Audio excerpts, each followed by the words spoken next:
coach, offensive line coach Alex Mirabal. Media, as you have been, continue to use the raise hand function to get in line to ask a question. Unmute yourself when I call on you, ask your question, and then remute. Let's go ahead and get started. I'll have to get used to that hand punch deal. I don't know where that's at. You don't have to worry about it, Coach. I got you covered on this end. The O-line just yells. All right, let's go ahead and get started with Max Torres, Ducks Digest. Hey, Coach, how's it going? Want to get some of your thoughts on your unit's play last year and maybe some areas that you guys are hoping to take strides in this spring. Yep. So I think we need to, Max, do a heck of a lot better job running the football. A lot more, we got to be a lot more physical. We got to do a better job of denting the line of scrimmage, in my opinion. And we've got to try to provide Anthony and the rest of the quarterbacks with a cleaner pocket. So those are things that we're striving on. I didn't think, Max, I thought, the pandemic really, really hurt us as an offensive line because you can't use your hands. You can't touch this. You can't touch that. You can't hit a shield. You can't hit a med ball.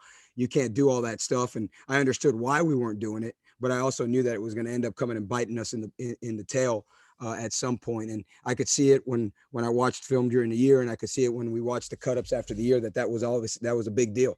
It was a big deal. So it's nice to have somewhat of a more normal off season where we've been able to strike med balls. We've been able to strike things, and it's a lot. I mean, so now you're going to get better at it. You're going to technically and fundamentally, you're going to be able to get better at it. But so I think, Max, to answer your question, I think we need to get better at using the use of our hands in the run game and in pass protection. And I think that our run blocking last year, my coaching of the run blocking last year left a lot to be desired. So those are things that we're jumping into and we're delving into right now in spring ball. Eric Scopel, 24/7 Sports. Coach, last year you guys kind of had platoon rotations you had 6 guys, but you kind of rotated them through. Is the plan to continue that this year? And is it possible, if that is the case, to see that evolve and be more than 6, maybe 7 or 8 guys that are constantly kind of in a rotation? Well, Eric, to answer your question, it was 6 guys because those 6 guys we felt earned the opportunity to do that, So you play 6, if it's only 5, then you play 5. If it's 7, you play 7, so it's kind of one of those deals. Obviously, Eric, it's a little bit different with the offensive line where when you play 6 or you play 7, because those 5 guys really have to do work in unison. You know what I'm saying? So they have to be able to have that cohesiveness and that communication to allow them to play and allow you to interchange that, and I'm not, whether that continues or not, that's to be seen, whether it's just 5 guys and you ride with 5 or you go with 6 or what have you, and I've heard things, well, it hurts the continuity. I watched I thought that myself, Coach Cristobal, Coach Moorhead, felt that those 6 guys deserved the opportunity to play, so that's what we did. Now, that doesn't mean that we're going to do that again in 2021. We didn't do that in 2019, we did a little bit with Warmack and with Yellow, but that's, was a little bit different this past year. So to answer your question, you got to earn that, you know what I'm saying? You got to earn that, but I'm not going, I'm going in trying to find the first 5 and then trying to find the second 5 and find the third 5, and if one of those guys in that second 5 warrants, because Eric, to answer the question, do you take a guy out? When you take a guy out and sub a guy in, you've got to feel that they're equal, that there's not going to be a drop off. And if you feel that, then yeah, go ahead and do it. But if there's going to be a drop off, then you don't make that move, James Crepia, Oregonian. Alex, wanted to ask you about the third 5, which is your 4 early enrollees. It sounds like Kingsley's at left tackle, but where are Bram, Jackson, and Jonah? Just where are they opening up? Because I know you want them to be at basically one spot in the initial onset. So just where are each of those guys? Right. So Bram's at right tackle. Bram Walden's at right tackle in the organizational chart. He's at right tackle. Jackson Light's at center in the organizational chart. Right now, Jonah is at left tackle and Kingsley's at left tackle. Kingsley's at left tackle in the organizational chart right now behind George Moore. Because, Jonah, they're all mid-year, James. They're all mid-year, but like Jonah Miller was mid-year, but he didn't come until after spring break, The other boys, the 3 other guys, Kings and Jax and Bram, those guys came on January 4th, So those guys are going to be a little bit further ahead of him physically and just from what we do as a program, right now. So that's where we have them, and they're doing good, and the cool thing is that in spring ball, they're getting the same exact amount of reps as the ones and the twos are, so whenever we have like a team period, if the ones get 8 reps, the twos get 8 reps, the threes get 8 reps, you know what I'm saying? So it's not like they're all everybody. If we go one-on-one pass rush, the left tackle the first left tackle is getting 2, the second left tackle is getting 2, the third left tackle is getting 2. So they're all getting an equal amount of reps. So you do get an apples to apples comparison with that right now. So we're able to run those guys out there. But that's where they're at right now, James, on the depth chart. Where Bram's at right tackle. Then you got Jackson at center, and you got Kingsley at left, and you also have Jonah at left. So that's where they're at right now. AJ Jacobson, Rivals. Coach, during the recruiting process, I was very impressed with Jackson Light and his leadership capabilities on and off the field. I realize he's just a true freshman and he just got here, but are you seeing any of that translate now that he's here in college as a leader? Yeah, you know what? So he's a natural leader. Now, AJ, the difference is, right, until you gain a complete mastery of what we're doing offensively in terms of how we do things, why we do things, and what we do, it's hard for you to completely be a leadership, So like I tell him, AJ, so when we're in the offensive line room and we're watching practice film, so that this morning we're watching practice film, and I'll say, okay, Alex, and I'm talking about Forsyth, right? I'd say, Alex, what's the front? And he'll go, hey, coach, it's odd, knows the point. This is my call, and there's assertiveness, and he's very sure of what's coming out of his mouth, right? And then I go to like JD, right, who's on the organizational chart. He's at second behind Alex Forsyth, and I call, hey JD, what's the front? Hey coach, it's 4 down, 35 is the point. This is my call, and there's like certainty to it, And like I tell Jackson, so then I call on Jax right now, and if I call on Jax right now, it might be sound like just like this. It might sound odd. So what I tell him is, I say, listen, man, when you're the center, you almost got to fake it till you make it, so whether you know it or don't know it, you need the other 4 guys. They need to know, man, this joker, I'm buying what he's selling. You with me? So you got to come up and you got to go, man, hey, it's odd, knows the point. Hey, B35, boom. You got to have that control the room. And because he's relatively new here and stuff like that, he doesn't want to be wrong. You know what I'm saying, AJ? So because he doesn't want to be wrong, sometimes it just doesn't, he's afraid to spit it out there, even though he knows it, because he wants to make sure that he says the right thing. So I put they're all on every day. The entire room is on trial, right? And I badger them with questions, and I badger them, and it doesn't matter. I mean, whether it's George Moore and you've been in college for 9 years or only 7, right? Or you're Kingsley and you were just here for 3 months, right? We ask them the same amount of questions, right? And part of it, AJ, is for me, not only to find out what they know, but also so that those other guys in that room have confidence. You know what? Hey, this guy knows what he's talking about. So if something were to happen and we had to slide this guy in, man, you know what? I got trust in that guy. So we do that in the O-line room, and I don't think it's an earth-shattering thing. I would hope that most offensive line coaches in the country do the same thing, but that's what we do. So, but he is a leader, and it's interesting because right now, I mean, when he puts his hand on the ball and just goes out there and plays an 11 on 11, you could see the high school stuff, all that, the toughness, the physicalness, the leadership. You can really see that from Jackson. He's going to be a really good one. Ryan Thorburn, register guard. Hey, Alex, just in case we don't talk to you again before the NFL draft, I wanted to ask you a couple about Panay. First, I guess, just what's it like for you to have him back for Pro Day and have one of your guys on the cusp of living the dream? What's that experience like? And also, from an offensive line coach perspective, can you explain what makes him special, not only at Oregon, but maybe at the next level? Yeah. So it was awesome having him.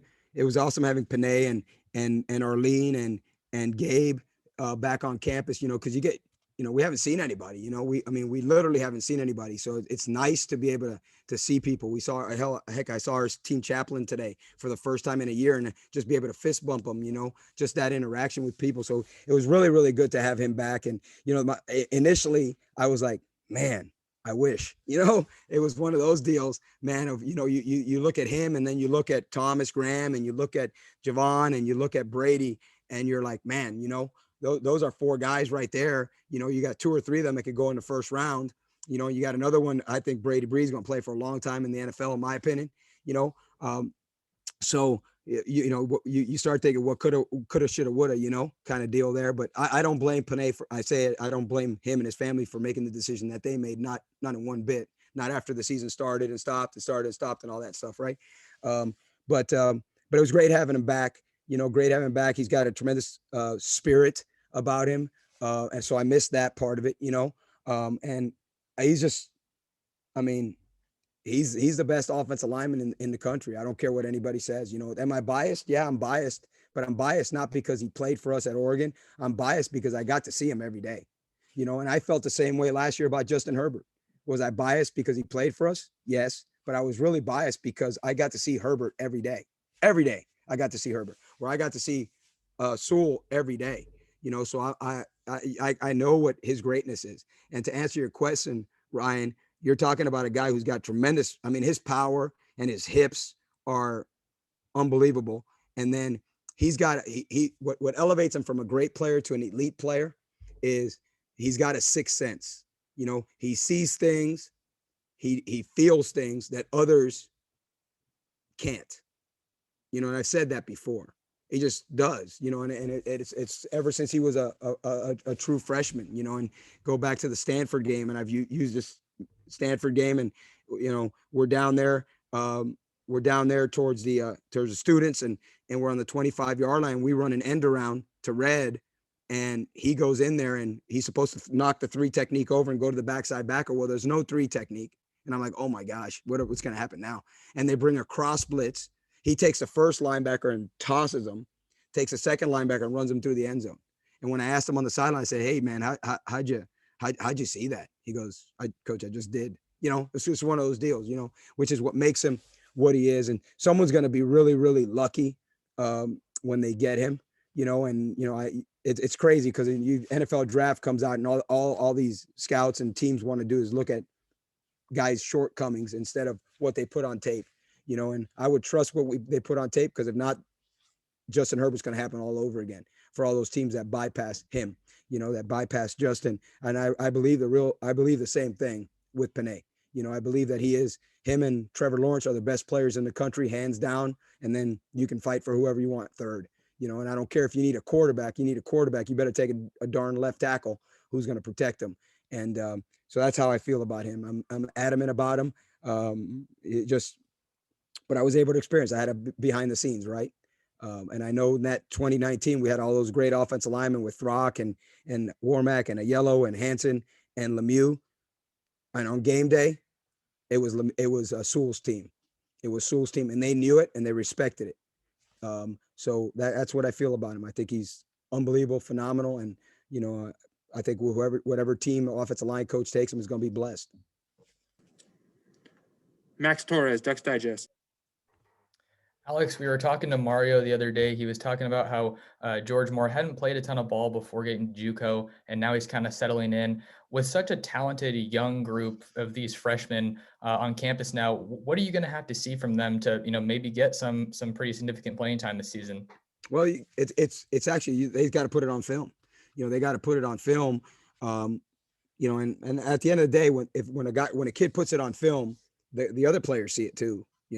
So it's really not as difficult a decision to make, whether it's with whoever, whether it was with Bram, Kingsley, Jonah, Jackson. It's not a difficult decision. But those guys that are there right now, like a Moore, like a Bass, like a Forsyth, like a Walk, like a Stephen Jones, those guys aren't going to be easy outs for anybody. They're not easy outs. They're because they're growing, right? They went through the lumps last year. They went through playing for the first time, and now they look like a veteran offensive line in spring ball, and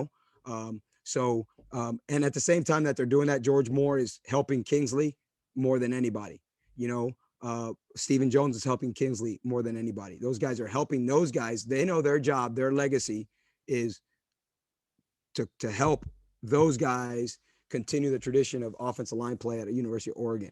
You know, and at the same time, those guys are competing against them. But we don't have selfishness in our room. That's part of my job as an offensive line coach, is to make sure that George or Alex and stuff like that, that they're helping Bram, that they're helping Kingsley, that they're helping Jackson, even though those guys potentially are also competition. You know, but they're like brothers, man. It's like big brother and little brother, you know? So, and again, if a person's not in the offensive line room, they don't understand that. They don't understand. There's no jealousy. I mean, and that's why, to me, coaching offensive line is the greatest position in the world, because those are the most selfless individuals, you know? But those guys, Max, to answer your question, they got to put it on film. You know, they got to put it on film to warrant, hey, man, I'm better than this guy, you know? And it will be so obvious that no one would even question it. You know what I'm saying? All right. And I know that Ryan asked a question about Penei Sewell. When Penei Sewell came in here in 2018, there was 5 returning starters. Right.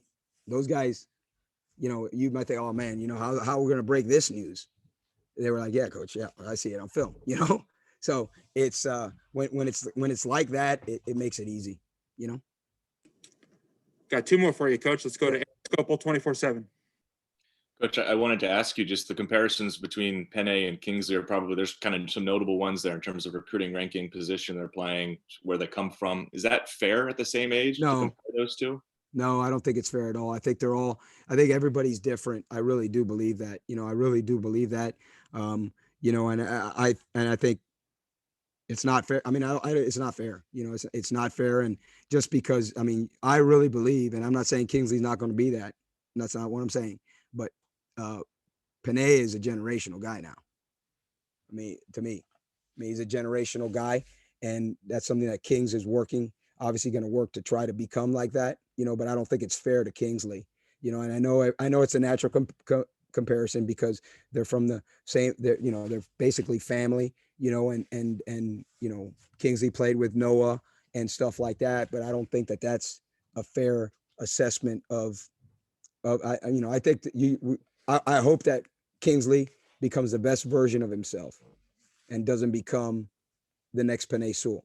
You know, I think that Kingsley's going to become the best that Kingsley can be, and that's going to be good enough for him and his future, and that's going to be good enough for the Ducks, you know. But they're different, right? One's longer and more linear in terms of Kings, you know. The other one's more, you know, more of a bull, you know, in terms of, you know, one's weighing 305 pounds. The other one, you know, when Penei got here, he was like in the 370s, you know. So physically they're different, you know what I'm saying? You know, so, but I think we just got to let Kingsley just go get better and become a good football player. And I don't think there should be any undue burden put on him as to, hey, you got to be this. No, I just go be your best version of you, Kingsley, and that's going to be darn good enough for us and for you. And his future is going to be really, really bright. Do I think that they end up in the same place in a pro day 3 years from now? Absolutely. No doubt about that. No doubt about that. No doubt about that. And I think he's got the potential to be a first round pick down the road. That I will say, and I'm not going to shy away from that. But that doesn't mean that he's Penei, and that doesn't mean that Penei's him. And you know, that's how I feel on that, you know, and I love them both, and I love both their families, and both their families are like my family and their families to each other. But I do think that we have to make sure that we compare them to themselves. Last question, James Crepio, Oregonian. Alex, just some of the guys who are returning, whether it be second-year freshmen or Dawson in this case, just where Ope, Harps, Jaramillo, Logan, where they all are, and what did each of them get out of last year, Alex? Because I saw before all the games, since I went to all of them, I mean, there were games in pre-snap where some of these guys didn't travel. I know why. Then you had Logan taking snaps. You had, I think Harps was at one point. I mean, Jaramillo was taking snaps pre-game. So what did they all get? Because clearly they're not all going to be at center right now. So what did they all get, and where are they now? Right. So in the organizational chart right now, James, we've got Dawson at right tackle, right, and we've got Harp at left guard, right, in the organizational chart, and we've got Logan and Faope at right guard in the organizational chart, and it's really nice because we actually have depth this spring, James. Last spring we had like 8 or 9 O linemen, right? Right now we got 17. So it's nice. So we do have an actual literal 3 deep, and over the first 2 days of practice, we haven't had to shuffle anybody around, which is nice, So, but what the cool thing was, James, when these guys had to travel, it helps them learn the process of what it is like, how the Ducks travel when we're on the road, and what are the procedures, the standards when we're at the hotel, pregame, all that stuff, right? And I'm telling you, I'm just going to jump one guy out, like the progress that a kid like Logan Sagapulo has made right now. I mean, like, you can go win in the Pac-12 with him right now, and you can win with Harper, and you can win with JD, and you can win with Jaramillo. I'm telling you, you can win. Those states start for a lot of other Pac-12 schools right now. And but those guys, like Logan had been on a mission. Logan hadn't played football in 2 years, and now, I mean, he looks like, man, you know what? This guy has to start a game, and we win with him. He's knocking people back off the football right now, even though we don't have pads. And Jaramillo, one of the things, and I'm trying to do it. I'm going to be disciplined this spring and just try to keep him at right tackle, right, so that he can just go play and get better and not have to be a jack of all trades. You know what I'm saying? So that's where we got him now, and Harper's doing an unbelievable job playing at left guard for us right now. He changed his body. He was like 320 something. He's like 305, 306. Looks unbelievable. Jonathan Dennis came in at 260. JD right now is like 296 and looks awesome. Like right now, James, last year, going into the season last year, if something were to have happened to Forsyth at center, probably would have moved Ryan Walk to center. You know what I'm saying? Right now, I could tell you right now that if we played tomorrow against Fresno, and something happened to Forsyth, all right, JD can go play center and start against Fresno. So that's, if I don't know if I'm answering your question or not, but that's where they've now gotten to that level. You know what I'm saying? Where you don't have to shuffle all the shells, right? You can now just say, okay, the next. So they're just getting better at those spots right now, and that's what we got going. And so it's awesome. I love spring ball. It's my favorite time of the year. People look, I'm crazy. If I like spring ball more than I do the season, because to me, it's just, you're just working on teaching, technique, fundamentals. And if you're a teacher, that's what you want. So that's what I like. And these guys are just being able to get better. So it's cool, but those guys are coming now. Those guys are coming, and we're being able to put them in one spot and just let them go compete and let them get better. All right. Thanks, Coach. Appreciate you taking the time. Appreciate you guys. Thank you. Look forward to someday seeing you guys in person. That'd be nice.